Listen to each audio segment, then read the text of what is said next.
The journey of Aaron Pico is well documented. He's been competing at the highest level since about 12 years old. He's 23 years old, set to take on the 30-year-old Aaron Pico, 4-3 record. He will have the reach advantage in this matchup.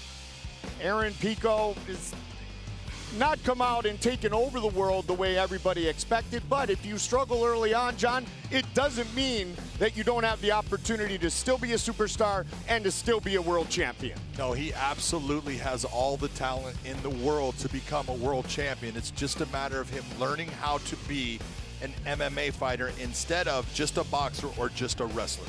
Michael C. Williams with our official introductions. Ladies and gentlemen, tonight here at the Forum, the Bellator 238 prelims will stay with the featherweight division for a feature fight. Set for 3 5-minute rounds.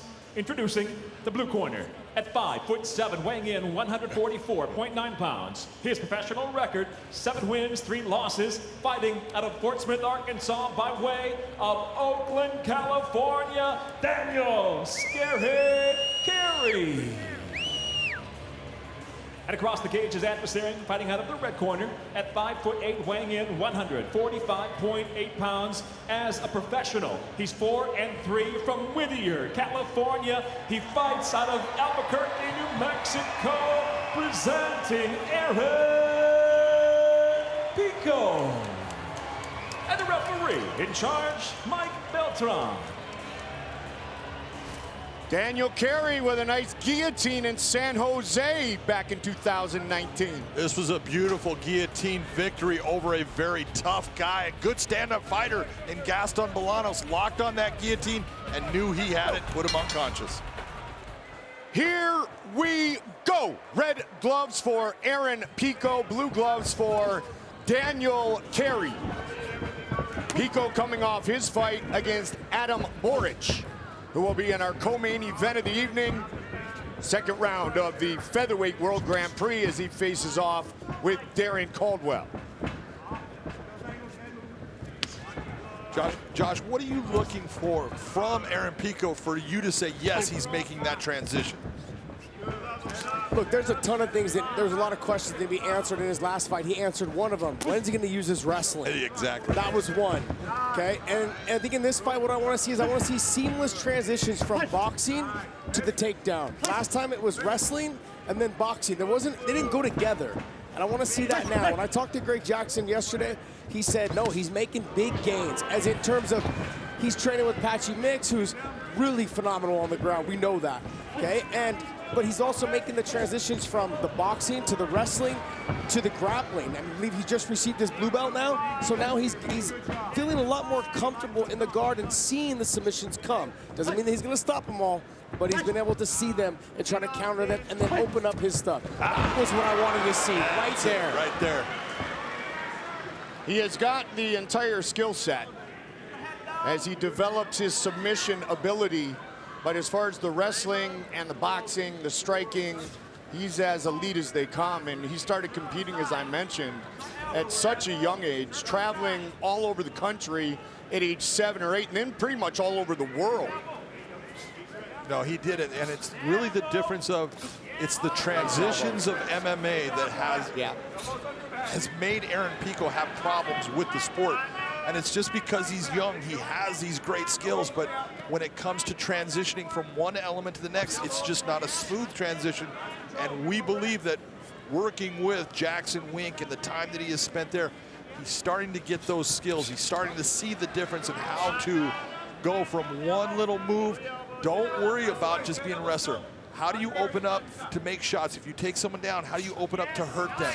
And that's what you're seeing right now. Yeah, what I'm seeing right now is someone who spent a lot of time on the ground. So what he understands is that Carey won his last fight by guillotine, so he knew to keep his head in a certain position to avoid being put in the guillotine. See, notice how he's pushing his head up underneath Carey's chin? That's elongating Carey's body, making his body be stretched out, so he doesn't have the power to throw his arm over the head and attack the neck. And there, right, so look at the posture he's bringing, so he has power. When he's gonna go after him with shots, they're damaging shots. And a art indeed to the ground and pound being utilized right now by Pico. was at the body shop for many years, left the body shop 6 weeks prior to his last fight against Adam Boric. So this is the first full training camp at Jackson Wink as he takes on Daniel "Scary" Carey. What he's doing really well here is see how he puts his right arm on the inside there, so it's nullifying that underhook a little bit for right now until he can try to pummel himself back inside. Yeah, it's exactly when you see this right arm of Aaron Pico and you see where it's at. Normally we don't want you to have your hand on the ground, but that extension is keeping that underhook for Carey to keep him from being able to get himself up. So what Pico's gonna start to do now, see how he's scooting his hips away, trying to unlock that half guard position so he can lay some groundwork with those elbows. He's doing a phenomenal job in the positioning right now. He's absolutely, look where his hip position is, Josh. It's all tight. You see Carey moving to the side, brings his hips out, does not allow Carey to get a position on him to hold those legs. Really working smooth and well against a guy we know is very good on the ground. Also pay attention to see where his right elbow is. See, I know he's elbowing the hip there, but he's got that far side right underhook underneath Carey's body, underneath his armpit. That's a nice position, so that stops them from trying to dig themselves into a deep underhook and a deep half. See right here, the one thing he needs to think of, I need my hips forward. If your chin is in front of your hips, you have a good chance of someone up kicking and landing that shot. So hips are forward, get your chin behind them. He also said after his fight with Boric, He's hurt. He's hurt. He's hurt big right time. hand. He's really hurt there. Ground and pound. And another one. The power of Aaron Pico has never, ever been in question. No, he has got power in both hands. We've seen him go to the body with hooks. We've seen him knock people straight out with right hands or left hooks. A nice job getting the hand up there. And I know right now, Josh, who has worked out with Aaron, is like, what are you doing? But you've got to let the kid flow. You got to let him make these little, decisions. Sometimes they're mistakes, sometimes they're not. You got to let him flow. No, what we saw in the Henry Krause fight is sometimes he can be coaxed into a brawl, and that's not what I want to see here. So I saw him win the round. I wanted to see him just finish the round, stay composed, and I saw that. There's nice. The takedown, beautiful, just effortless. Double leg takedown, takes him to the side. Nice elbows inside, but there was a right hand that he lands later in the round from that position that did damage to Daniel Carey. You could see it hurt him. That was the biggest shot of the round. That was a very nice round for Aaron Pico. That first highlight that we saw, that's the transitions that I want to see. When someone is coming in at him, can he make the adjustment on whether to strike or whether to shoot? And that's what he did. He threw a small little jab that was a fake jab and then changed levels and got the takedown. Those are the things I want to see him do. Yeah, and it really comes down to the fact of the thing that wrestling does for you, Mike, is it allows you to stay safe. If you bring that fight into that realm where you're on top, the ability for someone to knock you out just isn't there. Dictate where the fight takes place.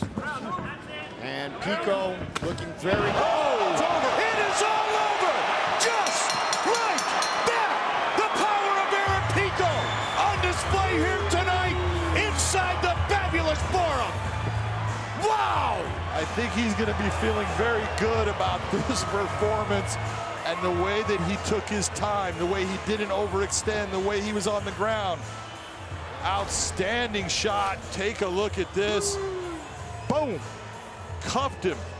Didn't even land with a punch. It was more of the forearm, Josh, but it landed straight across.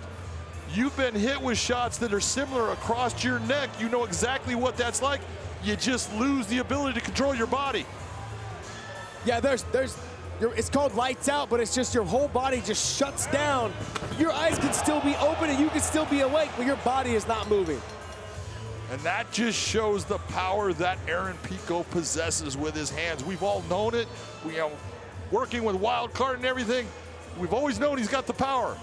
It's just, is he smart enough to use all those skills to get that victory like he did tonight? Fantastic job. His 4 wins before tonight were by first round knockout or TKO. Tonight he does it early in round number 2 in spectacular fashion. Aaron Pico with the victory.